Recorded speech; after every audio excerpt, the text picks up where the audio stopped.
పత్తి పరేషాన్ చేస్తోంది. రైతులకు ప్రభుత్వానికి టెన్షన్ పుట్టిస్తోంది. పత్తి వద్దు ప్రత్యామ్నాయం ముద్దని సర్కార్ చెప్తే పత్తి తప్ప ప్రత్యామ్నాయమే లేదని కరీంనగర్ జిల్లా రైతులు పట్టుబడుతున్నారు.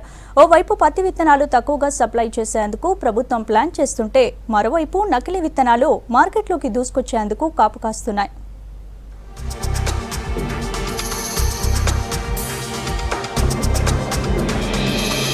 రాష్ట్రంలో ఎక్కువగా సాగయ్యే వాణిజ్య పంట పత్తి. కరీంనగర్ జిల్లాలో ఏటా 5,68,000 ఎకరాల్లో పత్తి సాగవుతోంది.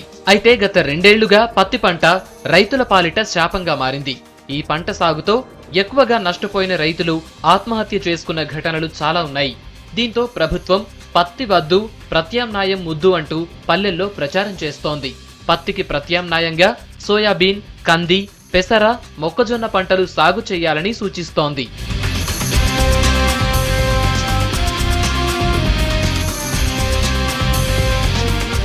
కరీంనగర్ జిల్లాలో ఎక్కువగా ఎర్ర నేలలు ఉండటంతో రైతులు ప్రత్యామ్నాయ పంటలపై ఇంట్రెస్ట్ చూపించడం లేదు.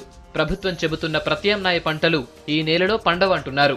ఈ నేలల్లో ఏ పంట వెయ్యాలో అధికారులు కూడా చెప్పలేకపోతున్నారు.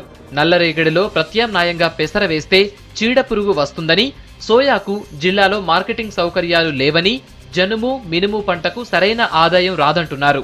వేరే పంట తీయాలంటే కూడా ఇప్పుడు మీరు చెప్పినట్టుగా జనుము కానీ జీలు కానీ వేయమన్నారు. అది వర్షాధారం కావాలి, నల్ల భూములు కావాలి. వర్షాధారం నల్ల భూములు కావాలంటే నల్ల భూములు మా దగ్గర 25% ఉంటే ఎర్ర భూములే మా దగ్గర ఎక్కువ శాతం ఉన్నాయి. అది నీటిని తట్టుకోదు. అది తట్టుకున్నప్పుడు అది పంట ఎక్కడ వస్తుంది? ఎంతో కొంత లాభం వస్తుంది. కాబట్టి రైతు మా దగ్గర పత్తే పెడతారు. 110 క్వింటాల పత్తి అమ్మిన ప్రతి సంవత్సరం ఈ ఏడు కూడా 90 క్వింటాల పత్తి అమ్మిన. ఇప్పటికి ఇది బంద్ చేసినప్పటికైనా 10 ఎకరాలు పెడతా. నేను అయ్యో ఊకోను. రైతును ముంచే పని మాత్రం ప్రయత్నం చేయొద్దు. 45 రోజులలో మాకు ఒక్క పూత పడ్డ పత్తికి ఇంత పత్తి ఏర్పాటు. ఇదే కందులు అవి పోతున్నాం 6 నెలల సంది. అది పూత కచ్చే టైంలో ఎండిపోగడ, మక్క కానీ ఏది కానీ మొత్తం ఎండిపోగడ.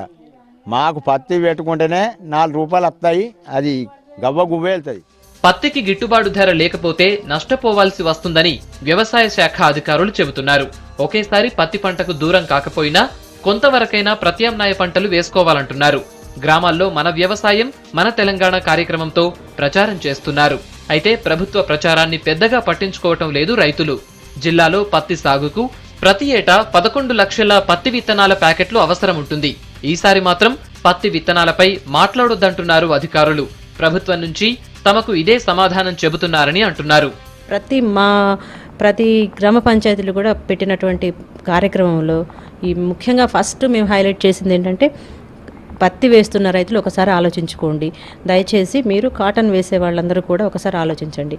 కాటన్ వేసుకున్న తర్వాత రైతులు ఇబ్బంది పడతారు. కాబట్టి పత్తిని తగ్గించుకోవాల్సిన అవసరం ఉందని వాళ్ళకి మేము చెప్పాము. ఈసారి పత్తి గురించి అసలు మాట్లాడొద్దు అంటున్నారు మంత్రి గారు. ఇంకా మేము ఆ సీడ్ గురించే మాట్లాడాము. పత్తి ఉంటుందండి, పత్తి విత్తనాలు మార్కెట్లో ఉంటాయి. సబ్సిడీ విత్తనాలు మా డిపార్ట్మెంట్ ద్వారా సరఫరా చేస్తాము. పత్తి సాగు చేయొద్దని ప్రభుత్వం చెబుతుండటంతో వ్యాపారులు కూడా తక్కువ స్టాక్ అందుబాటులో ఉంచుకునే ఛాన్స్ ఉంది. రైతులంతా పత్తికే ప్రయారిటీ ఇస్తే విత్తనాలు బ్లాక్లో కొనుక్కునే పరిస్థితి రావచ్చు. అయితే ఇదే అదనుగా నకిలీ విత్తనాల దందా మళ్లీ మొదలు కావటం ఖాయం. గతంలో నిజమైన బ్రాండ్ ప్యాకెట్లలో నకిలీ విత్తనాలు పట్టుబడ్డ సంఘటనలు జిల్లాలో చాలా ఉన్నాయి. దీంతో నకిలీ విత్తనాలను అడ్డుకునేందుకు స్పెషల్ టీమ్స్ ఏర్పాటు చేస్తామంటున్నారు అధికారులు.